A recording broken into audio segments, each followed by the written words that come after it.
এই যে সেই স্বাদ বিসমিল্লাহ। লবণ ছাড়া তো খাইতেই পারি না। ইয়া আল্লাহ, তাহমিদ কি নিয়ে আসছো? Wow nice. খুব আছে খাইতে দিব না। দেখি ওই যে লবণ দিয়ে মরিচ দিয়ে বানিয়ে নিয়ে আসছে আমাদের তাহমিদ। এই গাইস দেখেন, তিনজনে মিলে অরবরই খাইতেছে লবণ দিয়ে দিয়ে। সেই লবণ দিয়ে সেই মজা না? এই তাহমিদ কেমন? মজা আছে কিন্তু মরিচটা বেশি নিয়ে লাগছে। সেই বলো না মজা। কি অবস্থা? মরিচ বেশি হয়ে গেছিল। এই যে অরবরই গাছে নিয়েছিলাম দাঁড়িয়ে আমি অরবরই খাচ্ছি লবণ দিয়ে, দেখেন বিসমিল্লাহ।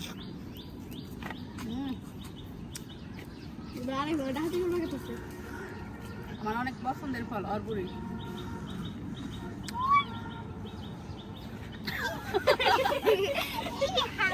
আপা একটা ওই মরিচ মজা।